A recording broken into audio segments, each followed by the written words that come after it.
Dear students, पिछले video में हमने मैक्रो सब्स्टिट्यूशन डायरेक्टिव्स के बारे में बात किया।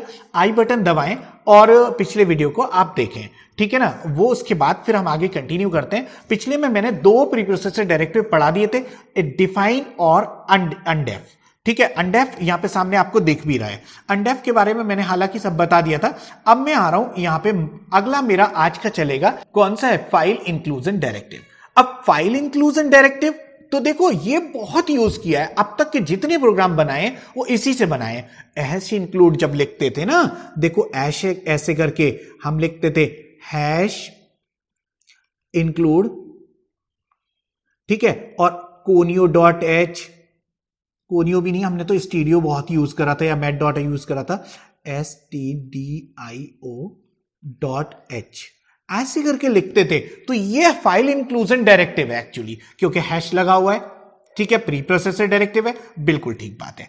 अब बात करते हैं कि इसके भी दो वर्जन होते हैं। अभी तक मैंने ये एंगल ब्रैकेट जो ये लगा हुआ है और ये लगा हुआ है वाला बताया, आज मैं दो बताता हूं आपको। तो देखो सीधी सी बात यह है, इन दोनों में क्या फर्क होता है और कैसे होता है, मैं दोनों दिखाता हूं। तो फाइल इंक्लूजन की मैं बात कर रहा हूं दो वर्जन के बारे में। एक वर्जन है डबल कोट्स में, जो आपके सामने लिखा हुआ है। तो देखो इसमें बिल्कुल साफ लिखा हुआ है, external file containing the function और मैक्रो। एक्चुअली होता क्या है, जब फंक्शन और मैक्रो ये जो अभी पढ़ाए, इस तरह की चीजें हमें एकदम यूजर को नहीं दिखानी होती, तो हम हेडर फाइल में डाल देते हैं और जरूरत पड़ने पर हेडर फाइल को इंक्लूड कर लेते हैं। और इंक्लूड करने के बाद क्या होता है, उसकी जो चीजें होती हैं वो हमारे साथ जुड़ जाती हैं, हमारे प्रोग्राम के साथ जुड़ जाती हैं। ये मैंने आपको पहले भी समझा रखा है। तो अब होता क्या है कि उसको फाइल जोड़ने के दो तरीके हैं। एक तो एंगल ब्रैकेट जो मैंने अभी बात की आपसे, और एक डबल कोट्स। तो डबल कोट्स में और एंगल ब्रैकेट में इन दोनों वर्जन में फर्क क्या होता है, हालांकि बोर्ड पे लिखा हुआ आप पढ़ भी लेंगे।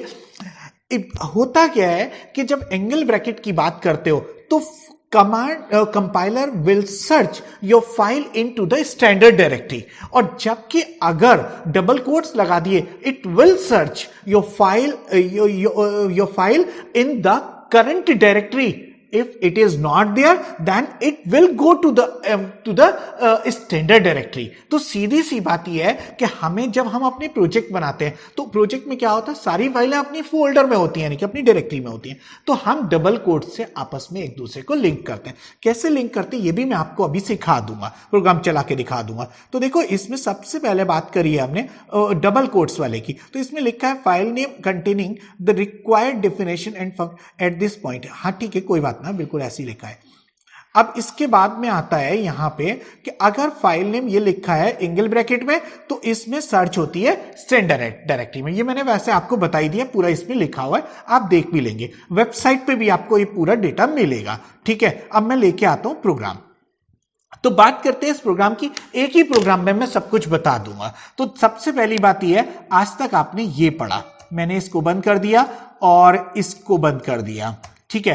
अब तक हमने ये पढ़ा stdio को कैसे इंक्लूड करते हैं। इसको इंक्लूड करने का फायदा क्या होता है, अगर मैं इसे इंक्लूड नहीं करता तो क्या होता है, ये printf काम ना करता। तो printf को चलाने के लिए, क्योंकि printf is defined inside the stdio.h, और stdio.h कहां पे, स्टैंडर्ड डायरेक्टरी में पड़ा हो, इसलिए इसको एंगल ब्रैकेट के साथ लगाते हैं, चल गया होगा।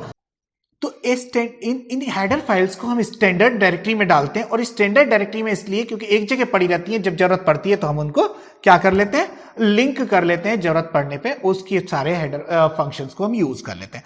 अब एक्चुअली मुझे ये बताना है डबल कोट्स में कैसे काम करता है। तो सबसे पहले एक प्रोग्राम बनाते हैं अलग से। उस प्रोग्राम का मैंने नाम रखा है, आपको दिख रहा होगा, डेमो हेडर डॉट एच।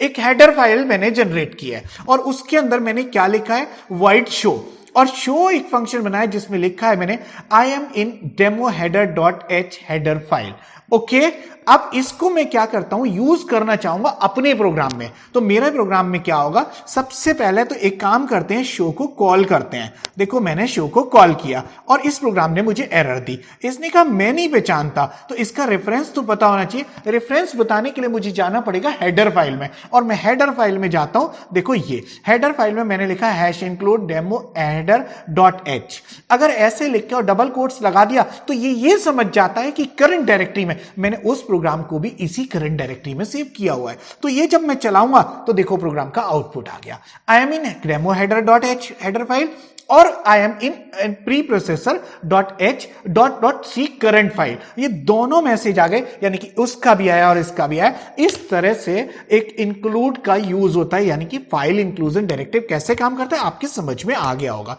और इसमें मैंने एक और चीज बढ़ा दी कि how a header file can be created. तो जैसे हेडर फाइल क्रिएट की जाती है वो मैंने आपको समझा दिया, ठीक है। तो आज की वीडियो को बस इतना ही रखते हैं, अगले वीडियो में बात करते हैं उसके अगले